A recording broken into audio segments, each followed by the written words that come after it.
અંકલેશ્વર નગર તેના આધ્યાત્મિક વિરાસતને કારણે પુરાણોમાં આજીવન સ્થાન પામ્યું છે, જે પૈકી નર્મદા પુરાણને અંતરનાથ મહાદેવ મંદિર સ્થાને પામે છે. નગરની ગોયા બજારમાં આવેલા અતિ પ્રાચીન અંતરનાથ મહાદેવ મંદિર શ્રદ્ધાળુઓની આસ્થાનું પ્રતીક બન્યું છે. ત્યારે આજથી શરૂ થયેલા પવિત્ર શ્રાવણ માસના પ્રથમ સોમવારે દર્શન માટે ભક્તો ઉમટી પડ્યા હતા. સોમવારથી પવિત્ર શ્રાવણ માસનો પ્રારંભ થયો છે. શિવાલયોમાં દર્શન માટે ભક્તો ઉમટી પડ્યા હતા. અંકલેશ્વર શહેરમાં ગોયા બજારમાં આવેલા અતિ પ્રાચીન અંતરનાથ મહાદેવનું મંદિર આવેલું છે. આ મંદિર ખાતે દર્શનાર્થીઓ ઉમટી પડે છે. શ્રાવણ માસના પહેલા સોમવારે સવારથી જ દર્શન માટે ભક્તોની કટાર લાગી હતી. સવારની આરતી બાદ મંદિરોમાં ભક્તોને ઘોડાપૂર જોવા મળ્યું હતું.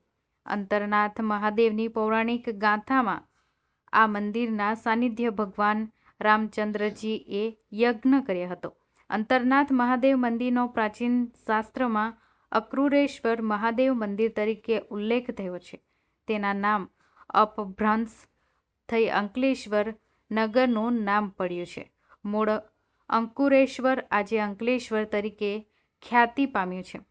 અંકલેશ્વરની ગોયા બજાર સ્થિત અંતરનાથ મહાદેવ મંદિર પરત્વે સ્થાનિક શ્રદ્ધાળુઓ માટે આસ્થા અને શ્રદ્ધાનું કેન્દ્ર બન્યું છે, કેમ કે આ મંદિરમાં બિરાજમાન અંકુરેશ્વર મહાદેવને કેવળ અંતરથી સ્મરણ કરવા માત્રની મનની ઈચ્છાઓ અને પૂર્ણ થાય છે, અને એટલે જ આ મંદિર અંતરનાથ મહાદેવ મંદિર તરીકે જાણીતો અને માનીતું બન્યું છે.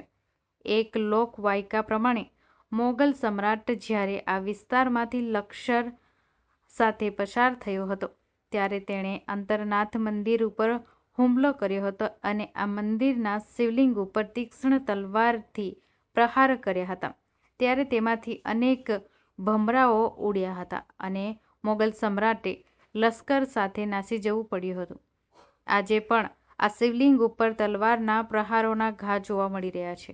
પૌરાણિક દંતકથા મુજબ કુંભકર્ણના પ્રપૌત્ર અંકુર નામના રાક્ષસ પાપ અને શ્રાપ મુક્ત થવા ભ્રમણ કરતા અહીં આવી પહોંચ્યા હતા અને ભગવાન મહાદેવના શિવલિંગની સ્થાપના કરી હતી, અને તેની તપસ્યાથી પ્રસન્ન થઈ શિવજીએ તેને રાક્ષસ યોનિમાંથી મુક્ત કરી તમામ દોષોમાંથી મુક્તિ આપી મોક્ષ કર્યો હતો.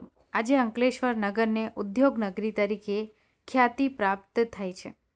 અંકલેશ્વરના મૂળમાં આધ્યાત્મિક ધરોહરની હૂંફ છે અને આજે તે જ આ નગરમાં નિર્માણમાં વર્ષથી પ્રાણવાયુ પૂરી રહ્યા છે.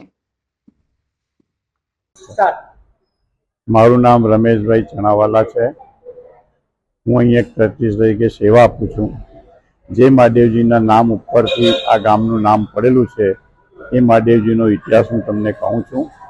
રાવણનો ભાઈ કુંભકર્ણનો પુત્ર કુંભ અને એનો પુત્ર અકુર, એને પોતાના રાજપુરોહિતની સંમતિથી નર્મદા નદીના દક્ષિણ તટ પર તપસ્યા કરીને આ મહાદેવજીને પ્રસન્ન કરેલા. જ્યારે મહાદેવજી એને વરદાન માંગવા માટે આવ્યા, ત્યારે એને મહાદેવજી પાસે અમરત્વનું વરદાન માંગ્યું, પણ મહાદેવજીએ એને અમરત્વનું વરદાન આપ્યું નહીં, પરંતુ એમ કહ્યું કે તારા નામની સંજ્ઞાથી હું અહીંયા અમર રહીશ. એટલે આજે પણ આ મંદિર અલૌકિક, ચમત્કારિક અને પૌરાણિક છે.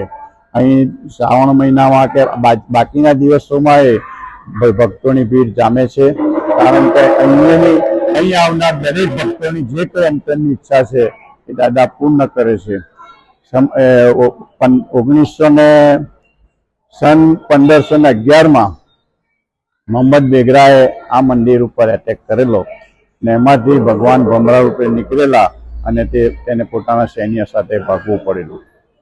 આ એનો ઇતિહાસ છે. એટલે અહીં આવનાર દરેક ભક્તોના કામ થાય છે અને ચમત્કાર બી જોવામાં મળે છે. તો દરેક ભાઈ ભક્તોને અહીં પધારવા માટે, દર્શન કરવા માટે મારું હાર્દિક આમંત્રણ છે.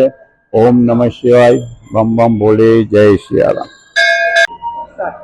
હું મહેશ બાબુલાલ મારફતિયા છું. હું અંતરનાથ મંદિરે રોજ મંદિરે આવું છું અને અહીંયા આ અમારા અંકલેશ્વરનું સર્વપ્રથમ પૌરાણિક મંદિર છે અને આ મંદિરથી લોકોને શ્રદ્ધા, આસ્થા ભક્તિ ધરાવે છે અને અહીંયા અંકલેશ્વરના સર્વ પ્રજાજનો શ્રાવણ માસ નિમિત્તે સંપૂર્ણપણે અહીંયા આવે છે અને સંપૂર્ણપણે અહીંયા કાયમી ધોરણે પણ સર્વે ભક્તો આવે છે અને સર્વની મનોકામના પૂર્ણ થાય છે અને એવું પૌરાણિક મહાદેવનું મંદિર છે.